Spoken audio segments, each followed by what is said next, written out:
In mid-August, Microsoft announced plans to do away with the programmatic, long-standing discounts it has offered enterprise customers across its online services, including Microsoft 365, Dynamics 365, and all security, compliance, and identity management products. Before this change, which kicks off on November 1st, enterprise customers typically receive discounts of anywhere from 6% to 12% on their online services purchased via enterprise agreements or EAs.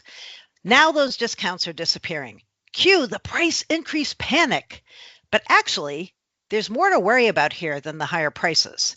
And we have the perfect special guest to fill you in on what's really going on. Welcome to the Directions on Microsoft Briefing podcast. I'm Mary Jo Foley, the editor-in-chief here at Directions. I'm your host for this series of podcasts for those interested in the Microsoft Enterprise IT ecosystem. Here today to talk about the change in discounts, as well as some other pertinent licensing changes, is Directions on Microsoft licensing expert and negotiator, Dean Bedwell. Dean works with enterprises on their Microsoft licensing agreements, and he also trains organizations on Microsoft licensing, negotiation strategies, and tactics. Before he joined Directions, Dean was president of Software Asset Advisors, which is a software licensing consultancy.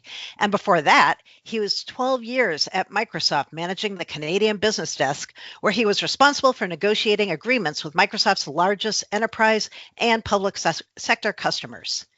Hi, Dean. Thank you so much for doing the podcast today with me. Well, thank you very much, Mary Jo. I look forward to it. Good. So I think it would be good if you could start out by giving us a brief explanation about what Microsoft is doing around programmatic discounts for volume licensing customers. That would be great. So Microsoft is actually canceling their programmatic discounts for levels B, C, and D. And just as a reminder, Microsoft has 4 levels in their programmatic discounts, level A, B, C, and D. Level A is 500 to 2,300 users or devices. Level B is 2,400 to 5,999 users or devices. Level C is 6,000 to 14,999. And level D is above 15,000. Now, the programmatic discount for level A was canceled some time ago, which basically opened the door to more partner-driven programmatic licensing solutions, such as the Cloud Solutions Provider, or CSP program, and the Microsoft Customer Agreement, or MCA. Microsoft will now only offer the estimated retail price for customers and then provide a discount off of that ERP price. For products like Microsoft 365 E5, the discounts of 5% off ERP for level B, an additional 3% for each of the levels to go to C and then to D, will be removed. Okay. And for products that are LNSA products, those ones should not be impacted, but there is, if they go to ERP pricing for that, there is about a 10% off for level B, 8% for B to C, and 7% for level C to D. If they will be removed, then you'll basically be seeing a price increase. Okay? Many of the customers also, though, attain additional discounts above their programmatic level. So now they just need to ask for more to maintain a similar price point because Microsoft will just be referencing ERP. Okay. So I thought this was kind of interesting, amusing, whatever your word of choice is here. And when they talked about the change coming in their post, Microsoft said they're doing this to simplify licensing and, quote, improve pricing clarity. Yep, they really did say that. But I'm curious, what do you say? What's the real reason you think they are doing this? So, it's our belief at Directions that Microsoft is canceling the programmatic levels to continue to push customers to other licensing vehicles other than the enterprise agreement. And this should have a ripple effect on, basically, it's a hidden price increase. As you move to the programmatic offerings, people will forget about the levels and they'll be driving to a higher level price. Microsoft is basically wanting to become a utility. When you get your utility bill, you don't negotiate the price, you just pay. And Microsoft is pushing customers to be we have this utility. It's called Microsoft 365, and here is the price that you pay. Okay.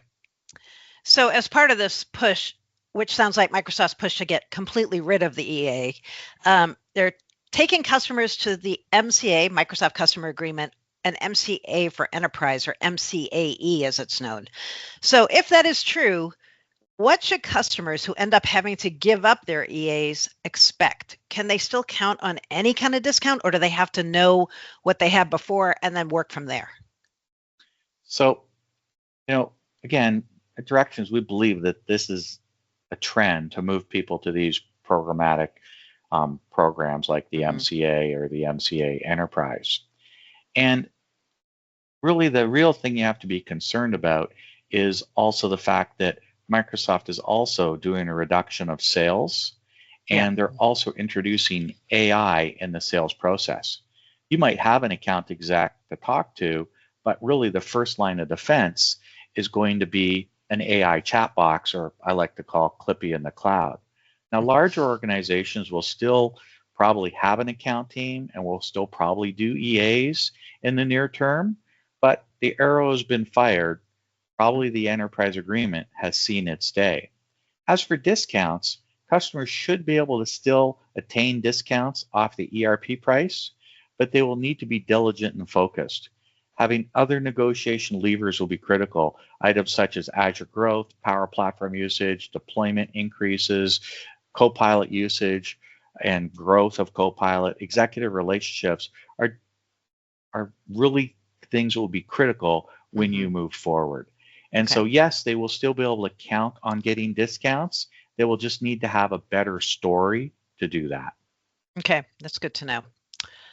Okay, now at the same time this is all happening, Microsoft also seems to be trying to grab the biggest and most lucrative accounts, the Fortune 500, for itself.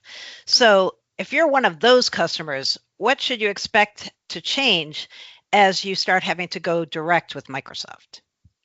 Yeah, we've heard of the segmentation, and we believe it's called the S500, probably the Strategic 500. Now, these are really the top accounts in the world, and there is more than 500 of them from what we understand. And Microsoft will probably take these customers direct, either with an enterprise agreement or the Microsoft Enterprise or the Microsoft Customer Agreement Enterprise. And at least for the near term, these customers will probably still be able to attain discounts. But as I mentioned, the negotiation levers will be more critical. And it's going to be hard for a customer to stop using subscription services, and Microsoft knows that. So really, you're going to see a pressure on those discounts. Now, when I said the enterprise agreement direct, it's not what is there now. In that case, they actually are removing the reseller, the large account reseller, and Microsoft will provide those services. And what you may want to do is lock in prices on your enterprise agreement, maybe adding a quantity of one or in their future pricing table to shelter your discounts for that product for the near term. All right, that's good. Good advice. I'm going to take this opportunity to do a quick break so I can talk about Directions on Microsoft's world-famous licensing boot camps. We have a few of these, both virtual and in person, coming up over the next few months. Our Microsoft licensing and negotiation boot camps can help people like you understand the rules. You'll learn how Microsoft products are licensed, how to avoid traps, and how to spot opportunities for savings. These boot camps are custom made for IT decision makers, procurement and legal professionals, software asset managers, solution partners, basically anyone involved with licensing Microsoft technologies. Our trainings will make you far more confident and prepared. Our licensing boot camps are led by our experts like Dean with decades of experience. You'll leave the boot camp with at least one tip that will more than pay for the course. So our next in-person boot camp is happening very soon in Bellevue, Washington, right in Microsoft's backyard, September 17th to 19th. And then we'll be in Los Angeles in February 2026 and Washington, D.C. in April 2026. If you want more information about the boot camps, go to directionsonmicrosoft.com/training. Okay, back to Dean now with more about Microsoft's recent licensing changes. So we've talked about the volume licensing changes that they just announced, but Microsoft's also making some internal changes that are very likely to impact partners and customers. So we know they've been laying off people all year this year, and their most recent wave was about 9,000 people, and that included quite a few Microsoft sales roles.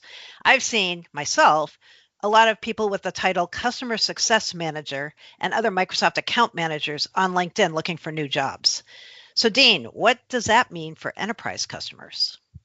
Well, I've actually heard the number is close to 15,000, Oh, wow. and this may not be the end. As Okay. Microsoft launches that Clippy for the cloud, the number of layoffs should increase. Level A, B, and C customers will probably not even have an account exec moving forward. Oh, Large customers will still probably have an account team, at least if they're buying or deploying more. But if you're not buying or deploying more, it might be that you get relegated to Clippy in the cloud. And okay. Directions has also heard that once a customer starts to buy AI, Microsoft does not have as much of a need to have a high touch with them in the future. So for large enterprise customers, as you deploy more, as you start to use more products, you'll probably still maintain an account manager. But if you start to stay status quo and not buy more, deploy more, you may be relegated to that programmatic offering. Okay. So you mentioned this already, but Microsoft is putting a squeeze on these large account resellers who've been traditionally working with some of these big customers. And now, if large account resellers are being pushed out of the way as Microsoft takes these bigger accounts direct, I'm curious how you think customers will be affected. Well, basically, the value added services that the reseller is providing for free will now be paid for services. We've actually heard of accounts in Europe just being sent invoices for extra services, and this was unsolicited. And so customers could look at a increased fee for some of the work that they're having the resellers do that Microsoft was paying for before in their fees to the reseller. Now, those resellers, in order to do their work, will charge the customer. Wow. Okay. Yet another price increase indirectly. Okay. You've been talking about AI here. AI has a role in everything at Microsoft these days. And I like that you're calling this Clippy in the cloud. I was thinking maybe support Clippy or something like that. But if customers have to start doing this, dealing with a chatbot instead of having a Microsoft account rep who they can talk to and negotiate with, what do customers need to watch out for when this happens? Yeah, as already stated, the Clippy in the cloud is coming. I believe Microsoft calls the Project Frontier. Oh, okay. Probably to smaller customers, they're going to bring it out first. I'm not sure how or what they will do or how effective they will be. Maybe over time it will provide great answers.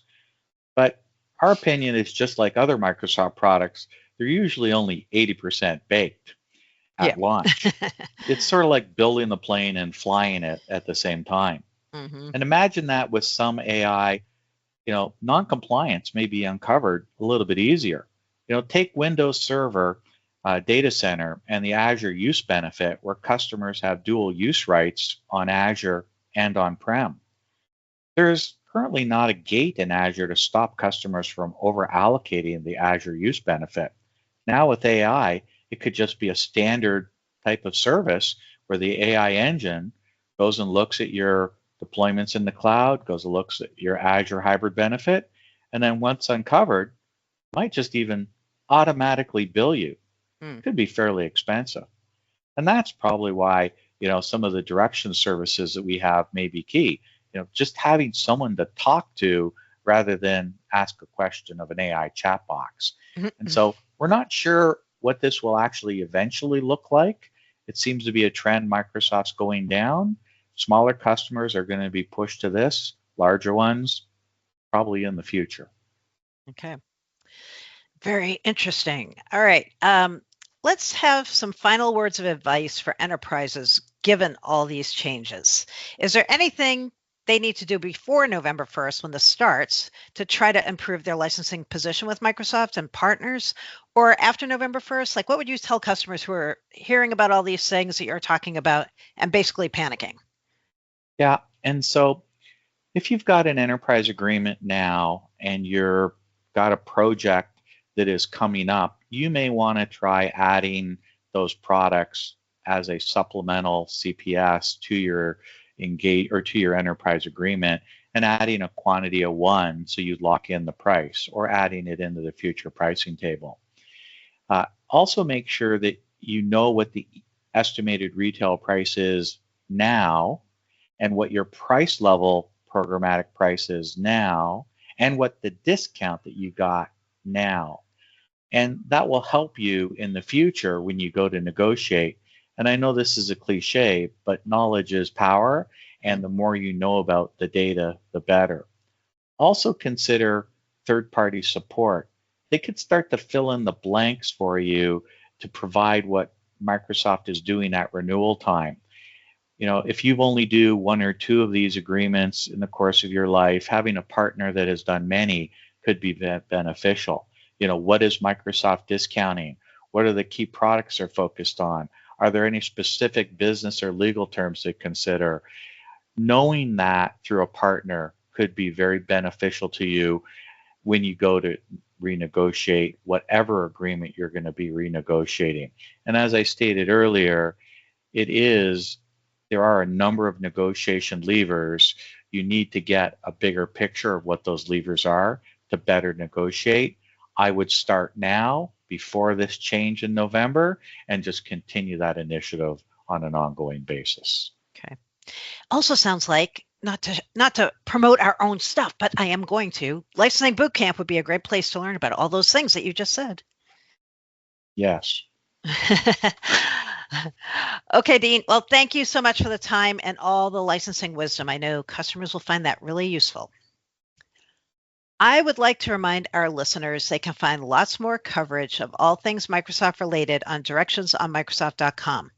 Thank you so much for listening. If you have questions, comments, or any topics that you would like to hear the Directions analysts cover in one of these podcasts, please do not hesitate to contact me via X or Blue Sky. Directions on Microsoft also is on LinkedIn, so make sure you follow us there. We at Directions have converged our existing social media channels into a single new platform, so give us a follow at Directions MSFT on X or Directions on Microsoft on Blue Sky for all of the latest Microsoft Enterprise product and licensing information. Thanks again.